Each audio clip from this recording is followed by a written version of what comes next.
about you? Why do I love you? I hate everything about you. Why do I love you? A little 3 days grace there. All right, it's coming. It's coming, Durst. You in the mood for it? Approach the bottle.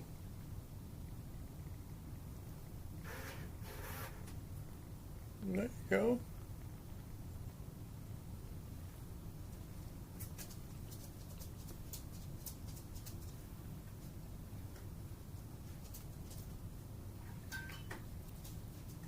There you go. It's all yours. You got it. No one's fighting you for it. It's all yours. Yes. You don't have to squeeze it or push it or anything. Just enjoy, Dursty. Come on. There you go. You're dripping. It's all yours. You got it.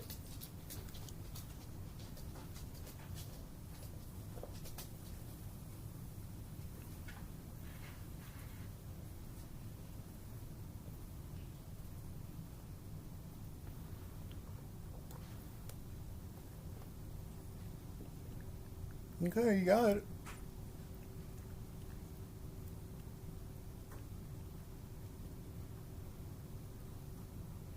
You just want to taste? All right. Durst will latch if he's hungry. He just guess it's not in it for now. All right, so I made it to episode 5. What's wrong with this world? Episode 5. And I decided to have a little fun with this one and acknowledge that what's wrong with this world is a phrase I've realized that is similar to an existing body of work. And that existing body of work is a little bit more comical. And in that existing body of work, you would argue that the answer to what's wrong with this world, or the solution to what's wrong with this world, is 42. And that's because 42 is the answer to what's the meaning of life, the universe, and everything, according to Douglas Adams, and Earth was built as a part of a big biological computer to try to answer the question, what's the meaning of life, the world, life, universe, and everything. And it turned out that, the computer Big Thought came up with the answer, which was 42, but, then he was critical of the people for going, well, you didn't really say what the question was, did you? You didn't really do a good job defining the query. So, I've just recently realized that that book might have influenced me, you think, slightly, in my preoccupation with really finding out what's wrong with this world first, and understanding what that is, and then trying to go off and fix it. So that was one of the things I wanted to kind of acknowledge and share, is that no, I don't know what's wrong with this world for sure. I have a proposal for what I think is wrong with this world. Now, as we move through immorality and illegality and some of these concepts, I have to admit that there's a point where I'm going to be closer and closer to describing. It's like that scene in Independence Day where Jeff Goldblum's trying to describe how they're going to take the alien spaceship and fly it to the mothership and put the virus in, and he's like telling the story, and they're all like, now what? What are we going to do? He's like, I know it doesn't sound very likely, but it's what we're going to do. So I guess this is becoming kind of like my pop culture episode, because I wanted to share with you another thing that I kind of went looking for. I'm also a reasonable anime fan, and the 14-year-old that got me started on this quest is also the one that got me watching Big Hero Academia, and I guess it's those thoughts of anime and that world like that that have brought, had me looking for other anime programs. I enjoy them. I know I'm like, 60 plus year old man watching cartoons. But one of them prompted me to go look up what this is called, this concept, and it's a trope. And a trope is like a recurring theme in literature or arts, specifically in TV shows. For instance, Star Trek has a handful of episodes that have a time travel trope where they go back in time to fix something. So this trope I'm thinking of is called a heel turn trope, and that's when a character is like, "What did you say?"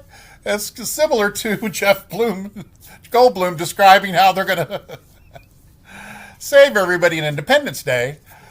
This anime thing I watched, it just cracked me up. It was such a great example of it, but I don't know if any of you have seen the latest She-Ra installment. Sure, most of you have. Anyway, She-Ra, in this installment, she's a young woman who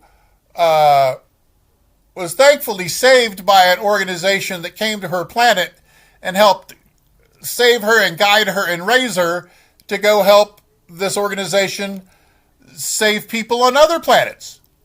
And this organization is kind enough to bring their structure and their way of doing things to worlds all the time. And part of She-Ra's job is to go with them to these worlds and help them implement the programs that help save these worlds. The only problem is that She-Ra doesn't realize, well, first of all, this might be foreshadowing too much, but the organization she works for is called the Horde.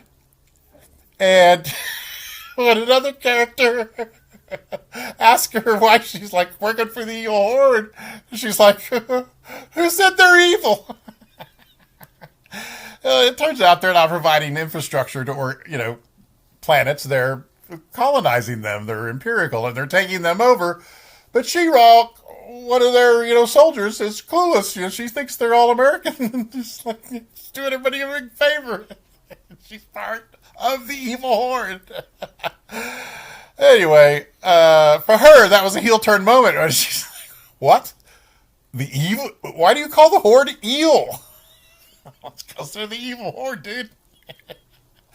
Oh, okay. So anyway, I had to share that with you guys.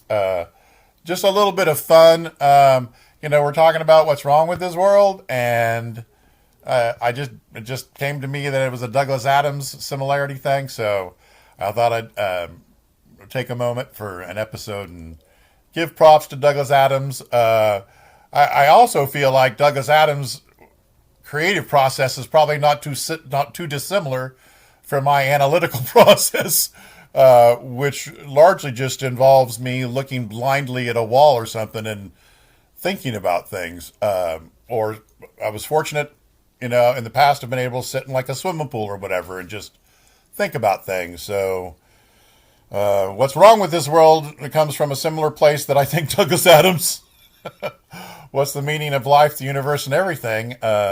We'll find out if that perspective helps us get anybody closer, any closer at all, to what's wrong with this world.